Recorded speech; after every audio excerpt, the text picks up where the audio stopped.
नमस्कार. न्यूज डंकामध्ये मी महेश विचारे आपल्या सगळ्यांचं मनपूर्वक स्वागत करतो. मित्रांनो, आजच्या व्हिडिओमध्ये सुद्धा आम्ही ज्ञानेश महाराव यांच्या संदर्भातलाच विषय जो आहे तो मांडणार आहोत.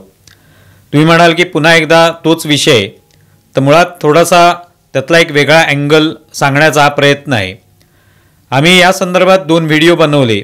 एकतर ज्ञानेश महाराव यांनी जे काही प्रभू रामचंद्रांबद्दल किंवा रामायणाबद्दल, स्वामी समर्थांबद्दल जी विधानं केली होती त्याला जाब विचारण्यासाठी भाजपाचे पदाधिकारी राजेश शिरवडकर यांनी त्यांच्या घरी किंवा त्यांच्या कार्यालयामध्ये धडक मारली आणि त्या ठिकाणी त्यांना जाब विचारला आणि त्या संदर्भातला व्हिडिओ आम्ही बनवलाच होता. त्याचबरोबर राजेश शिरवडकर यांची मुलाखत जी आहे ती सुद्धा घेतली. त्यांचं काय मत आहे संदर्भातलं ते जाणून घेतलं आणि त्यावर आम्हाला लक्षात आलं की अनेक लोकांच्या प्रतिक्रिया ज्या आहेत त्याच्यावर आलेल्या आहेत आणि त्याच्यामध्ये जवळपास सगळ्यांचंच म्हणणं हे आहे की याच प्रकारची कारवाई किंवा याच प्रकारचा जाब जो आहे तो विचारला जायला पाहिजे. आता त्याच्यामध्ये काही लोकांनी असंही म्हटलेलं आहे की शाई उचली पाहिजे किंवा मारहाण केली पाहिजे. आम्ही त्याचं समर्थन करणार नाही, पण जाब विचारायला काहीच हरकत नाही. त्या ठिकाणी कोणी राजेश शिरवडकर जेव्हा तिथे गेले त्यांनी कुठेही कॉलर पकडलेलं नाही, कुठे अंगावर धावून कोणी गेलेलं नाही. कार्यकर्ते सुद्धा सोबत आहेत. त्यांना जे काही विचारायचं होतं ते महारावांना त्यांनी विचारलं. त्यांनी माफी मागावी अशा पद्धतीची मागणी करण्यात आली आणि त्या पद्धतीने महाराव यांनी माफी मागितलेली. म्हणजे याचा अर्थ त्यांनी चूक कबूल केलेली आहे हे स्पष्ट होतं. आता या संदर्भात हे सगळं झाल्यानंतर प्रतिक्रिया उमटू लागल्या. सोशल मीडियावर असेल, अनेक पत्रकारांमध्ये असेल. तर या प्रतिक्रिया काय होत्या, तर ही झुंडशाही आहे. अशा पद्धतीने कोणालाही दमदाटी करणं, त्याच्याकडून माफी वदवून घेणं ही झुंडशाही आहे. मुळामध्येच जेव्हा आपण देवी देवतांवर टीका करतो, आपल्या श्रद्धास्थानांवर टीका करतो, तेव्हा ते टीका करताना त्याच्यामध्ये त्याचा अभ्यास असणं आवश्यक आहे. तुम्हाला एखाद्यावर टीका करायला आवडते किंवा मला ते श्रद्धास्थान आवडत नाही, मला हिंदू धर्मातल्या कोणत्याही देवी देवता आवडत नाहीत म्हणून मी टीका करतो आणि मी कशाही पद्धतीने ते टीका करणार, कोणत्याही अश्लाघ्य भाषेत टीका करणार, अशा पद्धतीचं जर कोणाचं म्हणणं असेल तर त्याला जाब विचारला जाणारच. मग तो जाब विचारला तर तो एका चांगल्या पद्धतीने जाब विचारला गेला.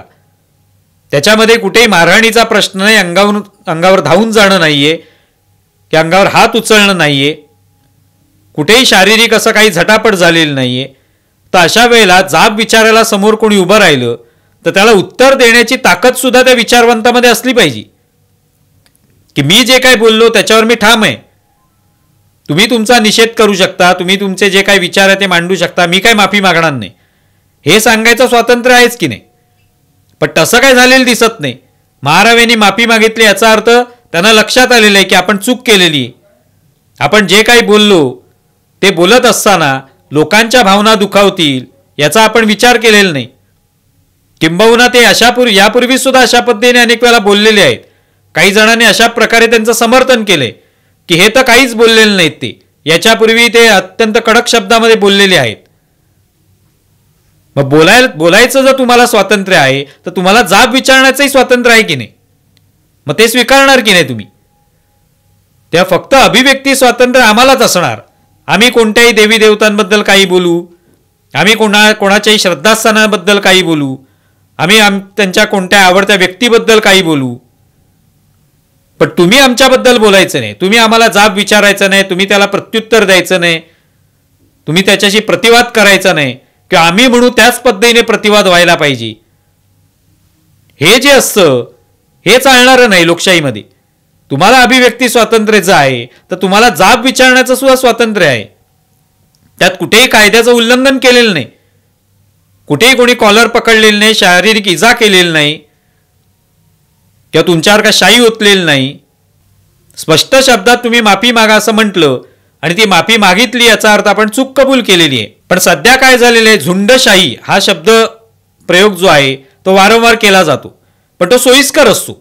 म्हणजे आता ही जी राजेश शिरवडकर यांनी धाव घेतली महारावांच्या घरी किंवा कार्यालयात आणि त्यांना जाब विचारला तर ती झुंडशाही झाली. पण स्वतः महाराव ज्या वेळेला संभाजी ब्रिगेडच्या ज्या कार्यक्रमात बोलले त्यावेळेला ते बोलत असताना त्यांना माहिती होतं आपल्यासोबत सगळे संभाजी ब्रिगेडचे कार्यकर्ते आहेत, आपलेच विचार जे आहेत ते ज्यांना पटतात असे लोक तिथे बसलेले आहेत, स्वतः शरद पवार आहेत, शाहू छत्रपती बसलेले आहेत. तर आपण कोणाबद्दल काही बोलू शकतो बंद सभागृहामध्ये? आपल्याला कोण अडवणार आहे? मग ही झुंडशाही नाही आहे का की आपल्यासोबत अनेक लोक आहेत, आपण त्या लोकांच्या एखाद्या गराड्यामध्ये उभं राहून हवं त्याला हवं तर बोलू, कारण आपल्याला लोकांचं संरक्षण आहे, लोक आपल्या अवतीभोवती आहेत. आपण काही बोललो आपल्या नेत्यांना खुश करण्यासाठी, आपल्या समविचारी लोकांना खुश करण्यासाठी आपण काही बोललो तरी कोणी तिथे आपल्याला अडवणार नाहीये. आणि जेव्हा आपण बाहेर पडतो त्या गराड्याच्या, तेव्हा मग कोणी जाब विचारायला आलं की मग लगेच झुंडशाही. तर हे जे काही पुरोगामी एक दुटप्पीपणा असतो की तुम्ही जाब विचारलात तर ती झुंडशाही, आम्ही तुमच्या देवी देवतांबद्दल श्रद्धास्थानाबद्दल काही बोलू ती मात्र झुंडशाही नाही. आमच्या लोकांमध्ये उभे राहू आणि कोणावरही काही शिवीगाळ करू, अथवा तद्वा बोलू त्याच्याबद्दल, कारण का तर आमच्यासोबत आम्हाला या सगळ्या लोकांचा पाठिंबा आहे, आम्हाला कोणीच काही करू शकत नाही, याला खरी झुंडशाही म्हणतात. झुंडशाही जर खरं शिरवडकर किंवा त्यांच्यासोबतच्या कार्यकर्त्यांना करायची असती तर त्यांनी शाही ओतली असती, त्यांनी 2-4 कानफटात लगावल्या असत्या. ते अर्थात पटणारं नाही, योग्य नाही ते, पण ते त्यांनी केलंच नाहीये. मग झुंडशाही काय आहे? त्यांनी स्पष्ट शब्दात जाब विचारला, तुम्ही त्याबद्दल माफी मागितलेली. पण आजकाल अशा पद्धतीने झुंडशाहीची व्याख्या केली जाते आणि ती सोयीस्कर असते. तुम्हाला आठवत असेल जेव्हा महाविकास आघाडीचं सरकार होतं, अनेक वेळेला उदाहरणं दिलेली आहेत. केतकी चितळे असेल तर तिने शरद पवारांच्या संदर्भात एक पोस्ट टाकली, ती सुद्धा तिने लिहिलेली नाही, कोणाची तरी दुसऱ्याची पोस्ट टाकली. ती शरद पवारांच्या बाबतीत अत्यंत वाईट पोस्ट होती. पण ती पोस्ट टाकल्यानंतर काय करायला पाहिजे होतं? तुम्ही कायदेशीर कारवाई करा, गुन्हा दाखल करा, त्यांना पकडून घेऊन जा, पुढे जी काय कारवाई होईल योग्य कलम लावून त्या पद्धतीने कारवाई व्हायला पाहिजे. पण काय करण्यात आलं? सरकार आपल्या हाती आहे, पोलिसांच्या ताब्यात व्यक्ती आहे, पण तिच्यावर हल्ला करण्यात आला, धक्काबुक्की करण्यात आली, शाई फेकण्यात आली, गुद्दे मारण्यात आले राष्ट्रवादी काँग्रेसच्या कार्यकर्त्यांनी. याला काय म्हणतात? पुरोगाम्यांनी हे सांगितलं पाहिजे की याला काय म्हणतात. हे अभिव्यक्ती स्वातंत्र्य आहे की झुंडशाही आहे? मग ही जर झुंडशाही असेल तर त्याला झुंडशाही म्हटलं पाहिजे की तुम्ही कायद्याच्या कचाड्यात सापडलेला आहात, कायद्याने तुम्हाला पकडलेलं आहे, पोलिसांनी पकडलेलं आहे म्हटल्यानंतर प्रश्न सुटला. पोलीस कारवाई करणार आहेत तरी जाऊन त्यांच्या अंगावर धावून जायचं, त्यांना गुद्दे मारायचे, शाई फेकायची. नामदेवराव जाधव यांच्यावर सुद्धा अशाच पद्धतीने कारवाई करण्यात आली होती मराठा आरक्षणासंदर्भात ते जे काय भूमिका मांडतात त्याबद्दल. मग यासाठी काय म्हणायचं? ही झुंडशाही नाहीये. पण तेव्हा कोणी म्हणायला तयार होत नाही, तेव्हा कोणी पुढे येत नाही झुंडशाही बोलायला, कारण ते आपल्याला सोयीचं नसतं. आणि ही जी भूमिका अशा पद्धतीची सोयीस्कर झुंडशाही म्हणणं, त्याला पुरोगामी भूमिका म्हणतात आजकाल. मग पुरोगामी खरोखर असाल तर जे कोणी अशा पद्धतीने कारवाई करतात, शाई फेकतायत, त्या सगळ्यांना तुम्ही झुंडशाही म्हणा. आता परवाच संभाजी ब्रिगेडच्या कार्यकर्त्यांनी एका कोणाच्या डॉक्टरच्या अंगावर शाई ओतली, त्यांनी जरांगेंबद्दल काहीतरी विधान केलं. ते काय होतं? अभिव्यक्ती स्वातंत्र्य आहे का? मग जर तुम्हाला म्हणायचं असेल की महारावे जे काय बोलले ते अभिव्यक्ती स्वातंत्र्य आहे, तर जे काही ते डॉक्टर कोण बोलले जरांगेंबद्दल ते अभिव्यक्ती स्वातंत्र्य नाहीये. मग म्हणजे त्यांना तुम्ही शाई ओतून त्यांच्यावर शाई ओतणार, त्यांना 2-4 थपडा लगावणार, त्यांना माफी मागायला लावणार मारहाण करून, तर ते त्या ठिकाणी तुम्हाला चालतं. ते तुमच्या दृष्टीने अभिव्यक्ती स्वातंत्र्य आहे, ती झुंडशाही नाहीये.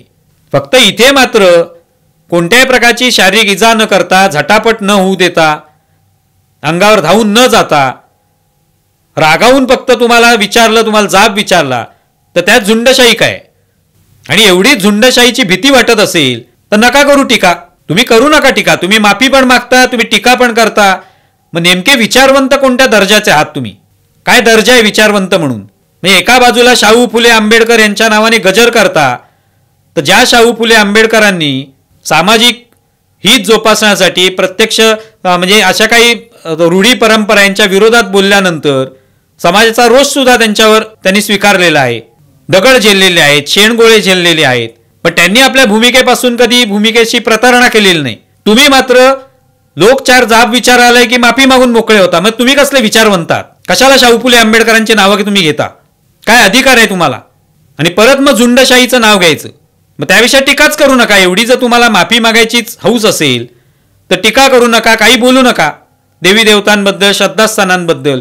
आणि बोलायचं असेल तर अभ्यास करा, अभ्यासपूर्ण काय बोला, चिकित्सा करा. आणि कोणी विचारायला आलं तर आपल्या मतावर ठाम तरी राहा. पण ते काही न करता आपण सगळंच आमच्या बाजूने व्हायला पाहिजे. आम्ही टीका पण करणार, आम्हाला कोणी जाब पण विचारायचं नाही, आम्ही माफी मागून पण मोकळे होणार. म्हणजे बाकीचे सगळे लोक मूर्ख आहेत असा जो एक तयार केलेलं असतं हे सगळं वातावरण, हे सगळं पुरोगामी वातावरण. आम्हाला सोयीचं तेवढं सगळं व्हायला पाहिजे समाजामध्ये. बाकीचे सगळे मूर्ख आहेत, आम्हीच तेवढे बुद्धिमंत, विचारवंत. ते आम्ही बोलू ते ऐकून घ्यावं, शांतपणे लोकांनी सहन करावं. आम्ही मात्र अजिबात सहन करणार नाही. आम्हाला कोणी जाब विचारायला की ती झुंडशाही असणार. तेव्हा ही झुंडशाहीची नवीन व्याख्या या निमित्ताने सगळं प्रकरण घडलं त्या निमित्ताने समोर आली. जे याच्याबद्दल आपण विचार करणं आवश्यक आहे. तेव्हा लोकांच्या ज्या एवढ्या प्रतिक्रिया याच्यावर आलेल्या आहेत, आमच्या व्हिडिओवर आलेल्या आहेत, त्या सगळ्या लोकांचं हेच म्हणणं आहे की अशा पद्धतीने जेव्हा टीका केली जाते तेव्हा त्याला काहीतरी मर्यादा असली पाहिजे, भान असलं पाहिजे आपण काय बोलतो आहोत. आणि हे बोलताना मग आपल्यासोबत अनेक लोक आहेत, आपल्याला पाठबळ आहे, शरद पवारांचं पाठबळ आहे, त्यामुळे आपण काही बोललो तरी कोण काय आपलं वाकडं करणार, अशी जर धारणा असेल तर त्याला खरी झुंडशाही म्हणतात. तुम्हाला या संदर्भात काय वाटतंय जरूर कळवा. आमचा व्हिडिओ जास्तीत जास्त लाईक करा, शेअर करा आणि आमचं यूट्यूब चॅनल सबस्क्राईब करा. धन्यवाद. आमचा व्हिडिओ जास्तीत जास्त लाईक करा, शेअर करा आणि आमचं यूट्यूब चॅनल सबस्क्राईब करा. धन्यवाद.